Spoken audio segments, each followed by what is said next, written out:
നമ്മളെയൊക്കെ പോലെ തന്നെ ആരുടെയെങ്കിലും ജാട അഹങ്കാരമൊക്കെ സഹിച്ച് ജീവിക്കുകയായിരിക്കും. രാത്രി സുഖമായിട്ട് ഉറങ്ങെങ്കിലും ചെയ്യട്ടെ. കട്ടില് താനും ഉപയോഗിച്ചോളൂ. നിലത്ത് കിടന്ന് വെറുതെ നടുവേന വരുത്തണ്ട. ഉറങ്ങുമ്പോഴെങ്കിലും നമുക്കൊരു ഗമയൊക്കെ ഇരിക്കട്ടെ.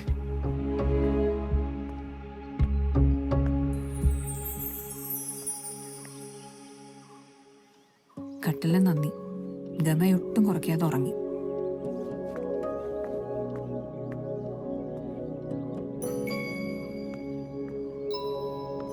കട്ടിലിന് പകരമായി ഒരു നേരത്തെ ഭക്ഷണം.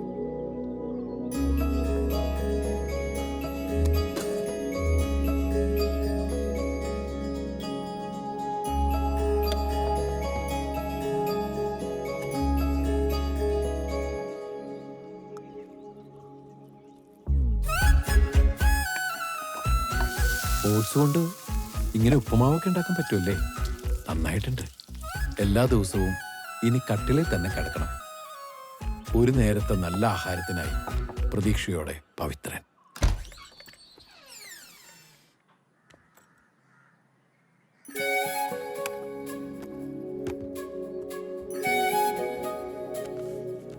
അതെ, നമുക്ക് ഈ ഉപ്മാവൊന്ന് മാറ്റി പിടിച്ചാലോ?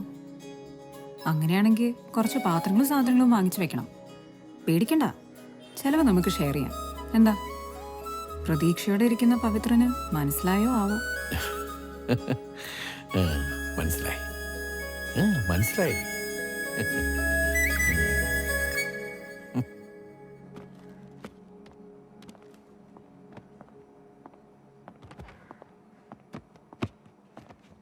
ഈ പാക്കിംഗ് ഇതുവരെ തീർന്നില്ലേ? ഇപ്പൊ തുടങ്ങിയിട്ടുള്ളൂ. തുടങ്ങിയിട്ടുള്ളോ? ഇനി ഇത് ഇവിടെ സെറ്റ് ചെയ്തിട്ട് എപ്പോ തീരും? ഇപ്പൊ 1 മണി 2 മണിക്ക് എല്ലാം തീർക്കണം. No excuse.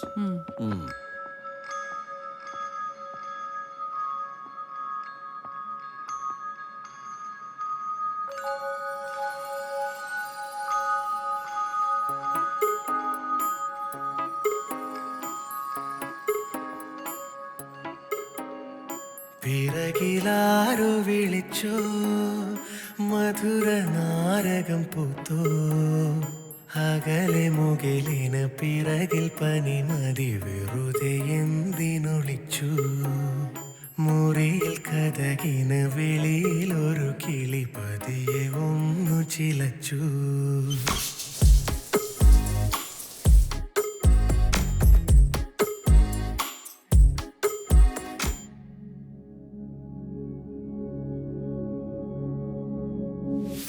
പിറകിലാരോ വിളിച്ചോ, മധുര നാരകം പൂത്തോ. എന്തൊക്കെ സാധനങ്ങളാണ് വാങ്ങേണ്ടത്? മേഡം പറ. മാഡോ? കളിയാക്കിയതാണെന്ന് മനസ്സിലായി. ഹേയ്, അതല്ല. ഈ ഫ്ലാറ്റിലെ പണി തുടങ്ങിയ ശേഷം സ്ത്രീകളെല്ലാം എനിക്ക് മേഡവും ആണുങ്ങളെല്ലാം സാറുമാരുമാണ്. ചിലച്ചു.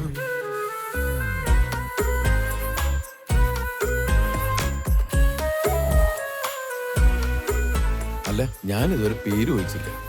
എന്താ പേര്? നമ്മൾ കാണുന്നില്ലല്ലോ, കണ്ടാലല്ലേ പേര് വിളിക്കേണ്ടി വരുന്നത്. എന്നാലും ഇഷ്ടമുള്ള പേര് വിളിച്ചു.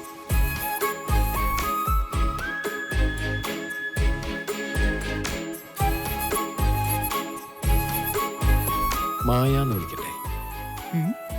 എന്താണ് ആ പേര്? പഴയ ആരെങ്കിലും? അയ്യോ, അങ്ങനെയല്ല, മറിഞ്ഞിരിക്കുന്നോണ്ട് പറഞ്ഞൊന്നുള്ളൂ. ഇതുവരെ അങ്ങനെ ആരോട് ഇഷ്ടം തോന്നിയിട്ടില്ലേ? ITIയിൽ പഠിക്കുമ്പോൾ പോയിക്കൊണ്ടിരുന്നത് ശിവപ്രസാദ് എന്നൊരു ബസ്സിലാണ്. കൂടെ ഒരു കൊച്ചു കയറും. TTC-കാരിയായിരുന്നു. കയറുമ്പോൾ ഒന്ന് ചിരിക്കും, ഇറങ്ങുമ്പോഴും ഒന്ന് ചിരിക്കും, മിണ്ടത്തൊന്നുമില്ല. പഠിത്തം കഴിഞ്ഞ് ഞാൻ ബോംബെക്ക് പോകാൻ ചെങ്ങന്നൂർ സ്റ്റേഷനിൽ നിൽക്കുമ്പോൾ അവൾ വന്നിട്ടുണ്ടായിരുന്നു. ഞാൻ കരുതി ട്രെയിനിൽ കയറാനായിരിക്കുന്ന, പക്ഷെ കയറിയില്ല. ഞാൻ മാത്രം കയറി. അന്ന് അവൾ ചിരിച്ചില്ല. എന്നുമുള്ള ചിരി കിട്ടത്തില്ല എന്നറിയാവുന്നതുകൊണ്ട് ഞാൻ തിരിഞ്ഞു നോക്കിയതുമില്ല. നല്ല ചിരിയായിരുന്നു അവളുടെ. ഓട്ടെ, സാരല്ല. മനസ്സിലുള്ളത് ചിരിയല്ലേ, കരച്ചിലൊന്നും അല്ലല്ലോ. ഒരിക്കൽ പൊന്നാറ്റിൻ കരയിൽ നിൽക്കെ ചിരിക്കും പൂങ്കാറ്റൻ അരികിൽ വന്നു. നീലരാവിൻ നിലാവിൽ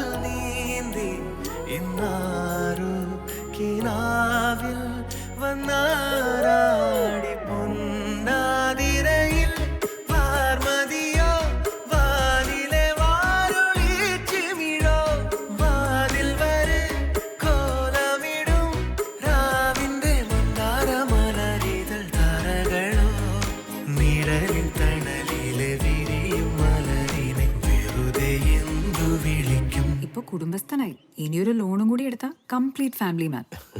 പണ്ടേ ഒരുപാട് ലോണൊക്കെ ഉള്ളൊരു ലോൺലി മാൻ ആണ്. ഫാമിലി ഇല്ലെന്നേ ഉള്ളൂ. ചേട്ടാ, ഇവിടെ രാത്രി ആരെങ്കിലും താമസിക്കുന്നുണ്ടാ? ലൈറ്റ് ഒക്കെ കണ്ടായിരുന്നല്ലോ. അതീ താഴത്തെ ചേർത്തിയുടെ വെല്ലുമിച്ചിയാ. ഇവിടെ കിടന്ന് ചാവണമെന്ന് വലിയ ആഗ്രഹം. ആയില്ല നക്ഷത്രക്കാരിയാ. ആളുടെ കണ്ണി പെട്ട് കഴിഞ്ഞാൽ അയൽക്കാർക്ക് കേടാ. എന്ന് വെച്ചാ മരണം, മാനഹാനി, പിന്നെ അടികൊണ്ട് ഷേപ്പ് മാറിച്ചാവുക. ശ്രദ്ധിക്കണേ.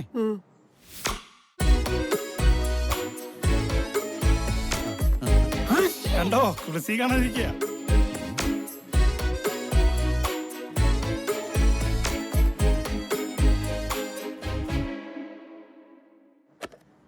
നീ എന്താ ഹോട്ടലിൽ നിന്ന് കഴിക്കാതെ ചോറ് മേടിച്ചോണ്ട് ഇങ്ങോട്ട് പോന്നോ? ദാ ഇതൊരു ലക്ഷം കഴിച്ചു നോക്കി.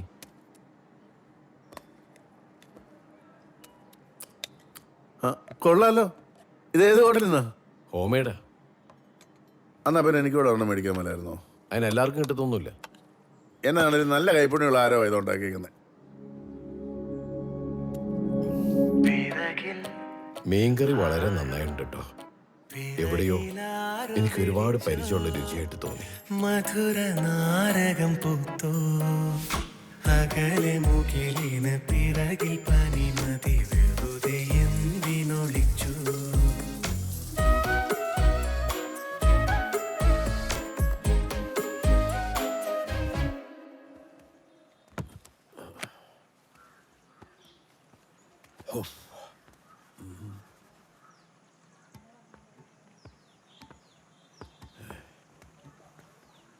ചുരിദാറുകൾ കണ്ടിട്ട് ആൾക്കധികം പ്രായമില്ലാന്ന് തോന്നണു. തടി ഒരു പാകത്തിനേ ഉള്ളൂ. ഇനിയിപ്പോ തടി കൂടിയാലെന്താ? അത് ശരി, തുണിയുടെ അടിയില്. അപ്പൊ ഇതാണല്ലേ ടെക്നിക്ക്. വൃത്തികേട് കാണിക്കരുത്. കാക്ക. അതോ? ആ അല്ലല്ല, കാക്ക കൊത്തി തറയിലിട്ടു. മുങ്ങാ പിള്ളേര് മുങ്ങിയെടുത്തു. നീ എന്നെ കൊടുത്ത് പറയിപ്പിക്കരുത്. കൂടുതലൊന്നും പറയരുത്. ഞാൻ കുളി കഴിഞ്ഞ് ഇറങ്ങിയുള്ളൂ. തെറി കൊണ്ട് അഭിഷേകം ചെയ്യരുത്. അത് താങ്ങാനുള്ള കരുത്ത് എനിക്കില്ല. അയ്യോ, മനുഷ്യനെ നാണം കെടുത്താൻ. വേറെ ഒരു തുണി തൊട്ടാലും ഇത്രയും പ്രശ്നമില്ല. അവിടെ കിടക്ക. എന്റെ അമ്മേ. ചേട്ടത്തി, എന്താ ഇത്? കുറച്ച് കൊടംപുളിയാ. രതീഷ് നാട്ടിൽ നിന്നുണ്ടോ? കാശ് വാടകയെന്ന് കുറയ്ക്കുവോ? ഷേ, എന്തോ ചേട്ടത്തി പറയുന്നേ? അല്ല, ഇതുപോലുള്ള അബദ്ധമൊന്നും നീ മുമ്പ് ചെയ്തിട്ടില്ല. അതാ. അവിടെ ഞാൻ എടുത്തോളാം. ചേട്ടത്തി പിടിച്ചേ. സംഭവം ഗ്യാസ് ആണെങ്കിലും ഒടുക്കത്തെ വെയിറ്റാണ് എടുത്തി.